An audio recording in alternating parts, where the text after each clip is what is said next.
Hello everybody, Hans here. Good to see you. It's been so long since we've had a chance to talk, yeah?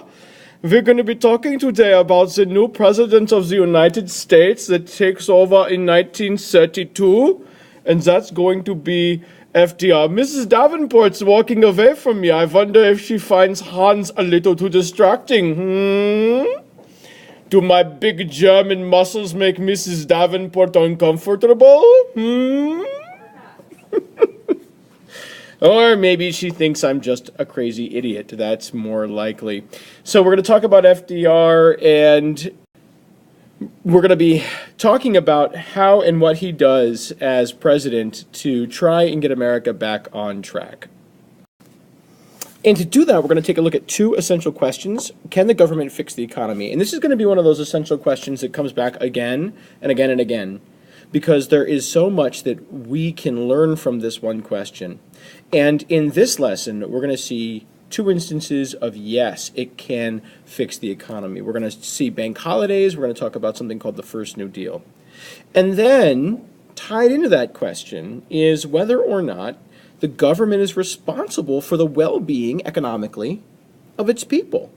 And again, we're going to see, yes, that's true, because people are demanding action from their president. So FDR has to take a role here.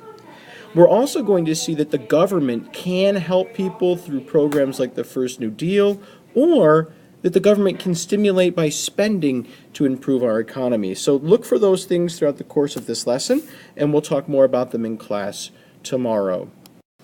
To start our conversation, we've got a slide here really quick on Roosevelt himself. He is related to Teddy Roosevelt. He's a cousin of Teddy's. A different side of the family. In fact, the two sides of the family didn't like each other. Teddy Roosevelt's side did not like FDR's side. And he does come from a very wealthy family, a family which, by the way, interestingly enough, made a good bit of its money during the 1920s in terms of running bootlegging operations. So his family did make quite a lot of money that way. But he was one of these guys who was very adventuresome when he was younger. He loved to hunt, loved to ride horses. He was one of these guys who was always out and about. He was very, very, very competitive. And Teddy was like that too, of course. And he had about him a sense of charisma where people were drawn to him. He had a way about him that disarmed people. He was able to get past whatever defenses they were trying to put up, and he could make people see his side.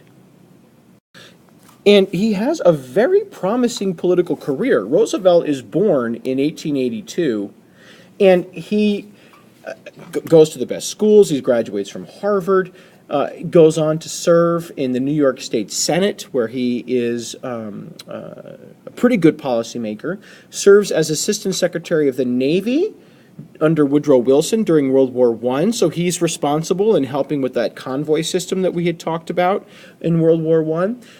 And then he ends up running for vice president against Warren Harding. So he's really at the peak of his political power here in the early 1920s, and he's almost 40 years old when he's stricken with polio, which is oftentimes a childhood disease.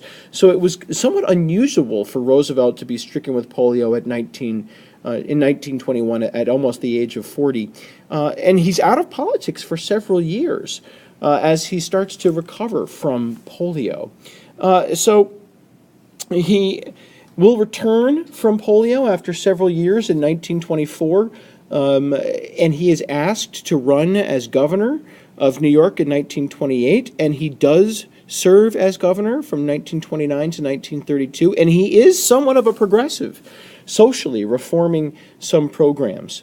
And then, because of his popularity at kind of reforming some of those programs, he ends up becoming candidate in 1932 and then crushing Herbert Hoover in that presidential election. One of the things that's interesting to note is that Roosevelt was so charismatic and so well loved by people that even though he was stricken with polio, he very rarely wanted to be seen as someone who was physically crippled, because people that were physically crippled in the United States were often viewed as weaker. Remember, this is a time where we're still embracing some social Darwinistic ideas, where we're still embracing some of those ideas of eugenics. And so if you were physically crippled, it was often thought of you as kind of being a weaker person. This idea so bothered Roosevelt, and he refused to be defined by his handicap. So he often wore extraordinarily painful leg braces, and they were very rarely photographed, but you can see them in this picture at a fundraiser when he was president in 1934. And he refused to be publicly photographed or seen in his wheelchair. So oftentimes, when the press would see people photographing Roosevelt in what looked like a weak physical position, they would actually prevent those photographs from being published. Other reporters would grab those photographs, grab that camera, expose the film, smash the camera, to keep Roosevelt from looking weak. So when we see him in a picture like this, where he's in his wheelchair, these are often private photographs, photographs that were taken with the family, for the family, but certainly not for public consumption.